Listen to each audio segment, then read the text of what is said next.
Hey guys, welcome back to another weekly video. So last week we got the sideways consolidation and breakout that we were kind of looking for, right? You can kind of see the exaggerated move that we had on Friday. The reason for that, you can very clearly see that once this established as a breakout, volume came in and the market headed higher. So far the bulls have done a great job of taking the market higher, right? So now this 3910 level is the line to kind of defend over.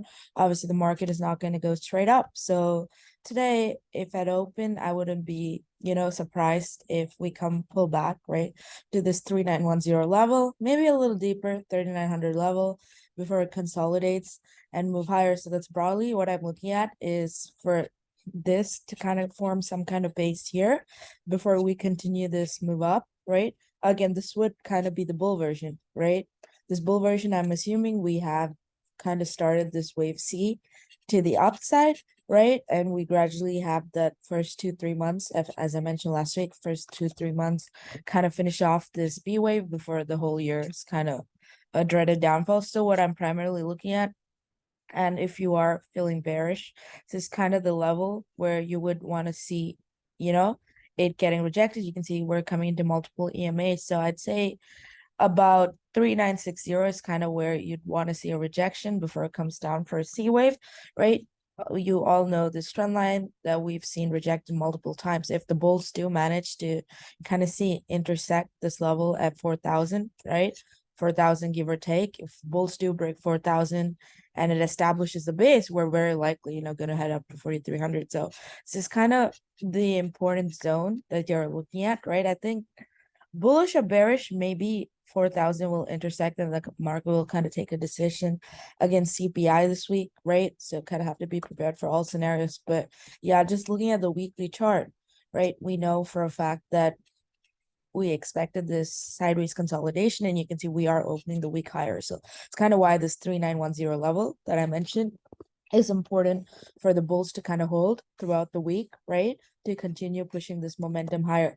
However, with that being said, we talk about the dollar. We know how we have spoken about how this is a very important level for the dollar, right? And the dollar bears have yet to, break down this 103.65 level. So again, it is still in the bounce zone, right? Which is why I don't want you to just be blindly bullish, right? Though a lot of charts are starting to look really good, look good for bullish setups. It's kind of funny how dollars still, right? If we were a little below, then it kind of has, like I said, it's likely headed down to 101.5.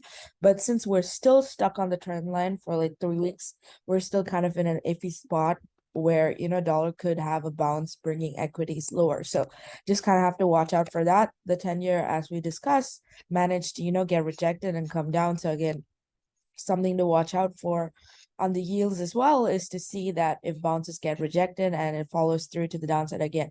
I move this trend line. We know this is again the level that has acted as support in the past, right? And so we're kind of just hovering on the level. So both the dollar and yields are kind of at a crucial trend line where if they break down, then bulls will have all the momentum in the world to push higher, right? But if they do, bounce and the bounce gets going, then again, equity bulls, again, no momentum whatsoever. We probably likely fall back into the chop or this time actually reject and head lower. So just something to keep an eye on and watch out for all the different factors, right? With that being said, the first stock on this week's watch list is Amazon. And again, the reason for that is you can see this is the downtrend line and we're kind of just hovering over the downtrend line, right? If dollar and the yields do break down, then Amazon will be one of the prime stocks to run up to like 91, 100, right? It will have a pretty nice run to the upside all the way up to this previous trendline resistance, right? Up to 96, 97, something to keep an eye on. But again, as you can see, this is a very crucial level of resistance. So if the dollar bounces, right, and if Amazon goes up again to reject this 87, 88 level, then it's very likely will come back down to 80 before it bounces. So yeah, both bullish and bearish can kind of give you opportunities based on what the market wants to do on CPI. So it could be a good trade either way, right? Over this 87.5 level, likely head up to 97. If this rejects, then it cannot stay over 85. Below 85, it's likely headed down to 80 and 78, right? It's kind of what I see for Amazon. And the next one on this week's watch list is actually MRK. Again, the reason for this is I go to the daily chart of Merck. You can see that this is all the way in 2016, right? This trend line that I've drawn is a 2016 trend line. And Merck has almost pushed up to this trend line. So I do think that if Merck does pop higher today, it does have a significant weekly resistance, daily resistance level here that could, again, push it lower, right? At least back down to 109. So, puts below 114, about 110. 108 is kind of the targets I am looking at, right? I do think Merck is, kind of emerging itself into some kind of topping pattern soon, as you can see in the past. So yeah, I'm kind of watching MRK for the very reason.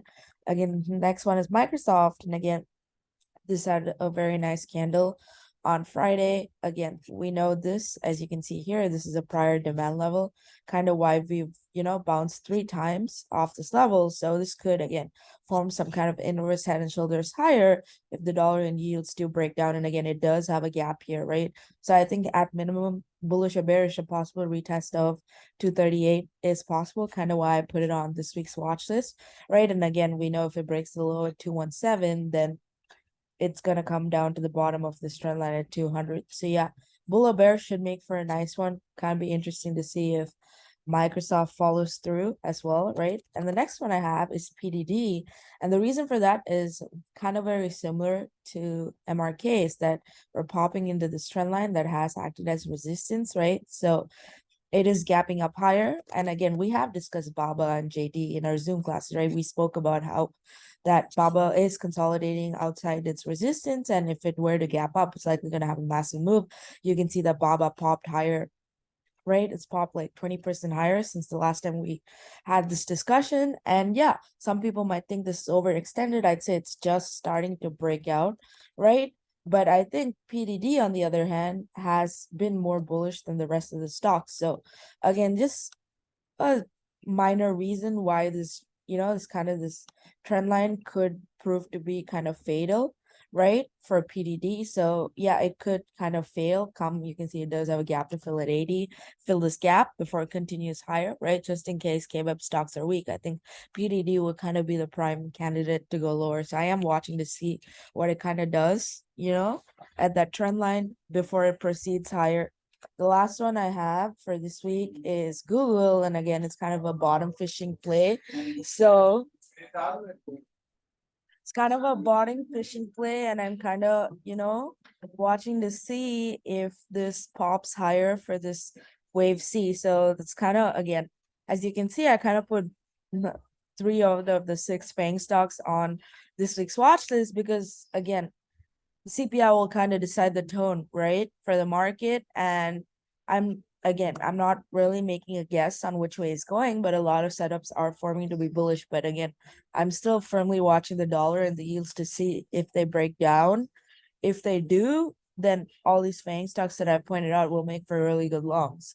Otherwise, if it's gonna, consolidate and bounce and head lower, then again, as you can see, this trend line right here, Google doesn't have support till 69. So again, below this 83 level, Google will again, right? If I had to do a bearish chart, this would be my 1, 2, this would be my 3, 4, and comes down for a 5. So yeah, Google has a lot of room to the downside too.